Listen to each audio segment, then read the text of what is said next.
Good day and welcome to my presentation. I have chosen the topic Disability Discrimination in Schools, which I will be examining through the lens of community psychology.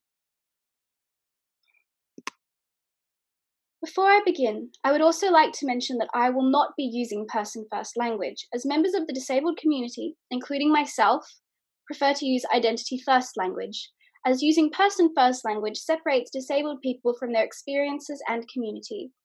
So, by way of example, rather than say child with a disability, I will say disabled child.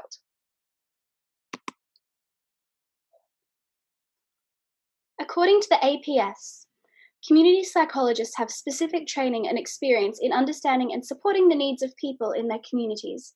They focus less on problems and more on the strengths and competencies of community members. They value human differences and are committed to core principles of flexibility, equity, and respect for cultural diversity in meeting the needs of such different communities. This involves looking at a lot of at-risk groups, such as the disabled community. In order to do a more thorough examination, I have narrowed the scope of this presentation down to the discrimination these children experience in schools, and I'll be focusing on secondary education, though a lot of the points raised will also apply to children in primary school. The disabled community is global and intersects with many other marginalised communities all over the world. The issues faced by the community globally are laid out in the Convention of Rights of Persons with Disabilities, or the CRPD. Article 24 relates specifically to the topic of this presentation, schooling. States are to ensure equal access to primary and secondary education, vocational training, adult education, and lifelong learning. Education is to employ the appropriate materials, techniques, and forms of communication. Pupils with support needs are to receive support measures, and pupils who are blind, deaf, and deaf-blind are to receive their education in the most appropriate modes of communication from teachers who are fluent in sign language and Braille. Education of persons with disabilities must foster their participation in society, their sense of dignity and self-worth, and the development of their personality, abilities, and creativity. This gives us some idea of the supports needed by people with disabilities in their education. Notice that dignity and self-worth were included, even though they are often overlooked in the inclusion policies we will discuss later. Next, I will be looking at some of the underlying theories that assist in the exploration of disability discrimination in schools. The first is educational sociology. That is, that school represents a microcosm of our broader society, and that means that the social issues that are prevalent in our society have shaped and are represented in the education system. The second is disability theory and disability rights activism, which outlines the many ways society falls short in its duty to disabled people. It also defines having a disability as having some kind of physical and/or mental impairment that has a serious and profound impact on everyday life, and notes that anyone can become disabled at any time, whether it be from birth, developed over time, or as the result of an accident or injury. As we saw in the CRPD, one of the main goals of disability rights activism is achieving equity.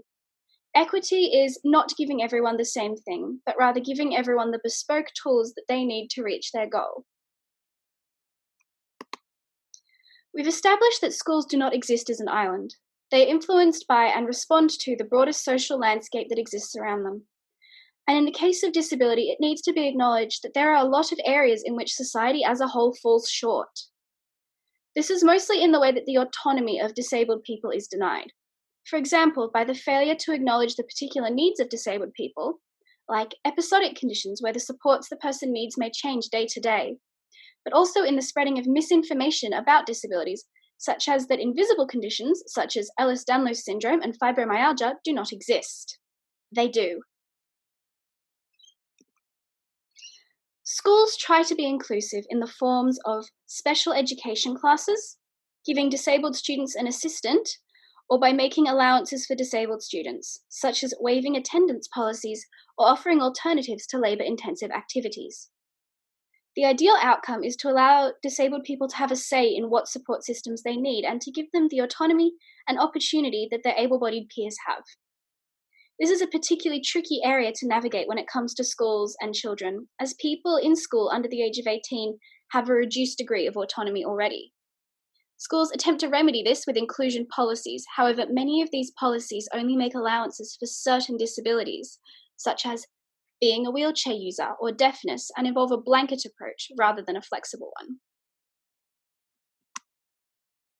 In order to examine this through a community psychology lens, we need to look at where discrimination comes from.